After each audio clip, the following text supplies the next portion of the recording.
Hey guys, my name is Sarah and welcome to my channel. Today we're going to be looking at processing all of the tomatoes that I've gotten over the last week or so. I'm going to make a basic tomato sauce that I'm going to put in the freezer and save for a future date. This recipe is going to keep it simple.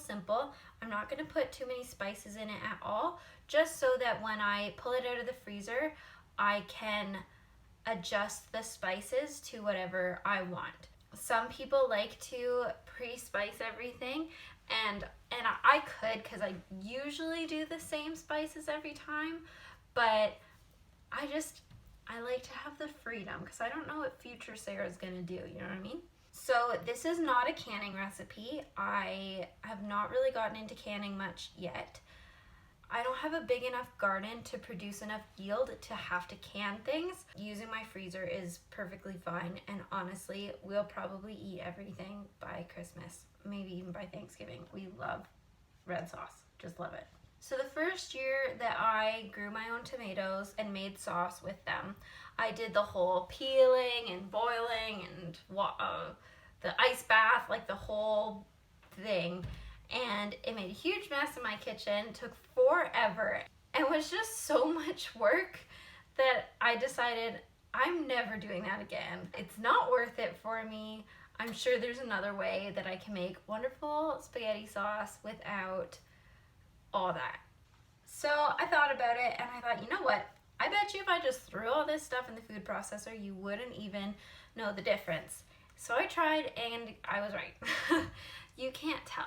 This is really easy to do. It doesn't take a ton of time. I mean, if you have a ton of tomatoes, it's going to take more time. If you only have a few tomatoes and you just want to make sauce just for dinner tonight, it'll take you maybe a couple of hours with all of your prep and all of the cooking. So let me talk you through first what we're going to need, and then I'll do a quick how you do it, and then we will actually start.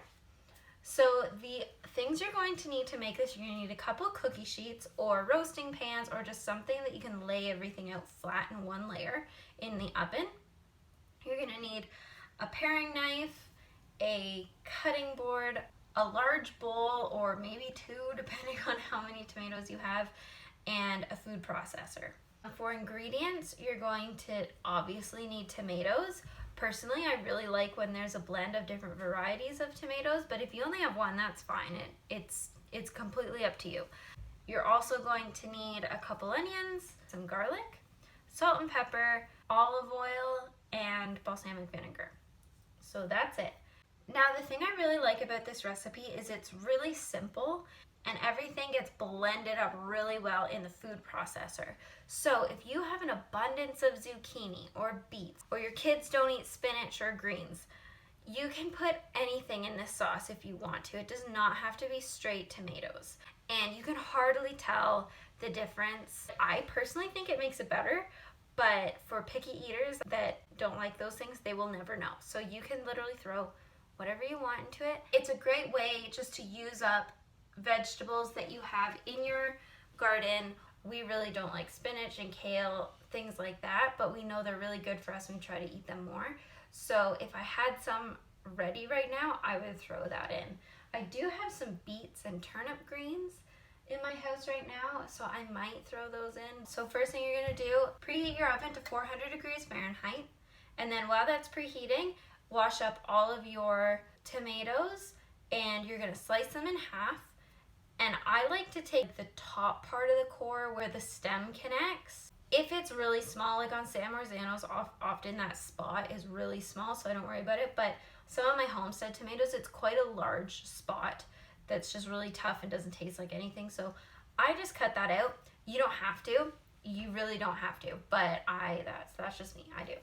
Then I'm going to throw them in bowls. Once all my tomatoes are cleaned and chopped and put in the bowls, I'm then going to chop up garlic and onions.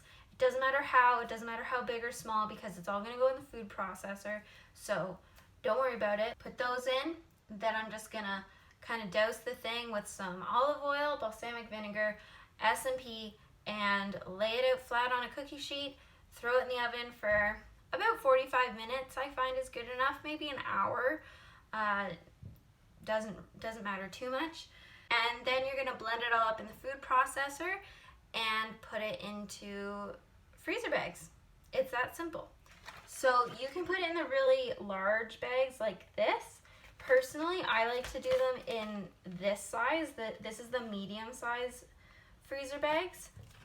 And the reason I like this one better is because I'm just cooking usually for my husband and I, and this is the perfect amount for 2 people. It also defrosts quickly. It's very simple to just pull it out of the oven frozen and throw it right into the pan if I've forgotten to pull it out earlier. The bigger one's gonna take a lot more time just because it's bigger, and I'll also have to use a much bigger pot just because it's bigger. So I prefer these. Do whatever you want, I could care less. While I wait, I'm just going to get my workstation ready for where I'm gonna process them and load them into the bags.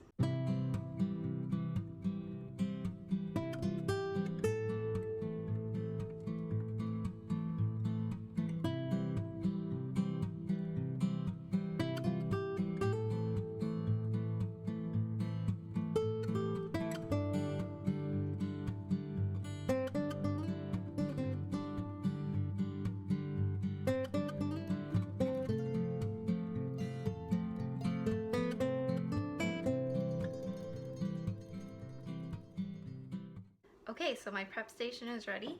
I get a 1 liter mason jar and put the baggies inside it like this. And then this is flipped inside out with a funnel. It's one of those mason jar, like specific for mason jars. It just keeps it from getting too messy and makes it a lot easier. If you're making a ton of this and freezing it, I would suggest dating your Ziploc bags. Just cause like if it gets to be over a year old, you probably don't want to eat it. Just cause it'll be freezer burned and gross. I know that these are not going to last long, so I don't bother dating them. But if you think they will last long, date them. I should also say that during this waiting period is a good time to clean up the mess. I know it's easy to go sit down and just relax, but right now I actually went to film this little snippet and thought I'm not gonna do this, but I'm gonna tell them to. But no, I'm going to do it. I'm gonna go. I don't even have that much to clean. I just have the 2 big bowls, the knife, and the cutting board. I don't have a lot to clean, so I'm just gonna do it, get it over with. I already cleaned up the station because I had to get my prep stuff ready, so let's just get it done.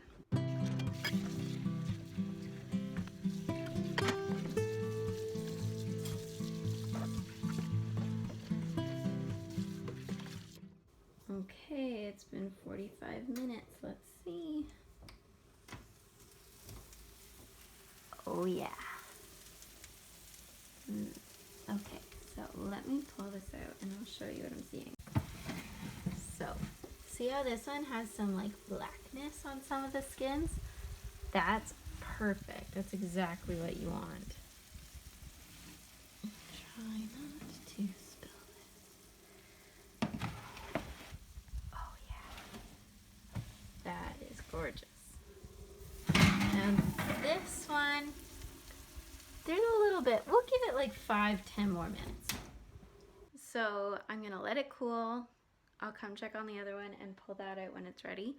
But I'm gonna let them cool a bit because you don't want to be working with like hot stuff in the food processor. It's just too easy to get burnt.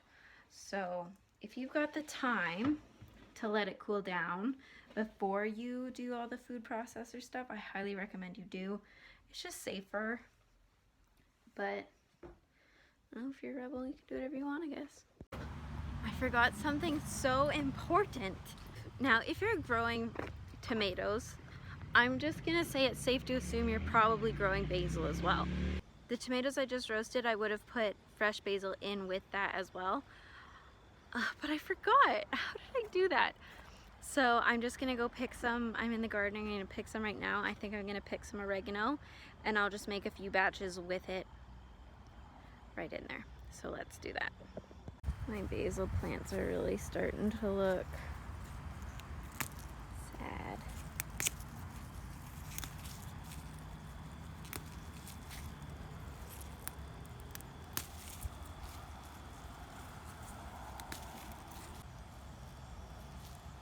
That should be good.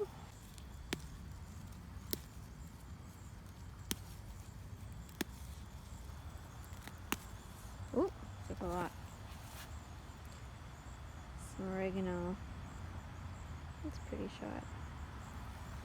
I have washed my herbs, and now I'm just going to strip the leaves off and just put the leaves in little ramekins so they're set apart. Okay, so now that my vegetables have cooled, I'm going to do the food processing. This one that has the greens in it, I'm gonna make it like a spaghetti sauce. I'm just gonna do all of the herbs in it. This one, I'm just gonna add basil. Good? Okay, let's do that.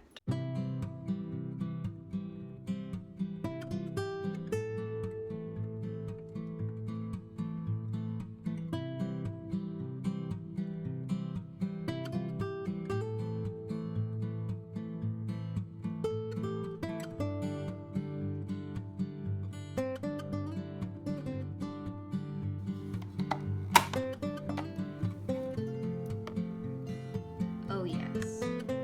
Yes, yes. Take it and pour it here.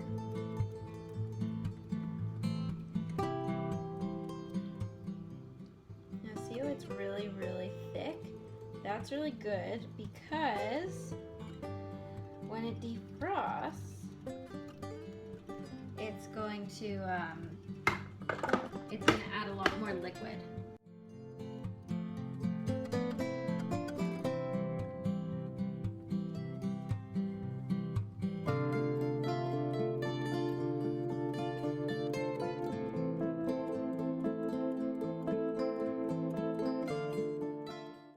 All done. So I'll just lay it flat like this, and I'll put it in the freezer, and then after it freezes I can stack them up tall and they don't take up a ton of space. So let's go put that.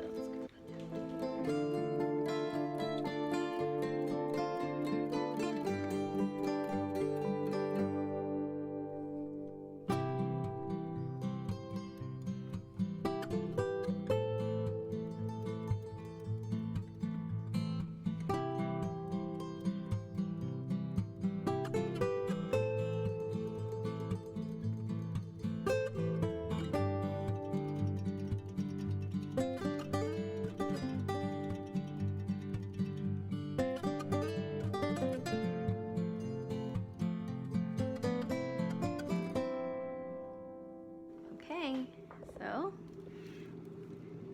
here is all the pasta sauce I made. There's one down there too, and there's one in the fridge.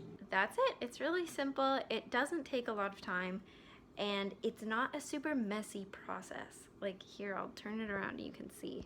Here is the final big mass. It'll take me like 3 seconds to clean that up. So there you go. Not messy, no peeling involved, no ice baths involved. It's very simple, very quick, and I will never do it any other way.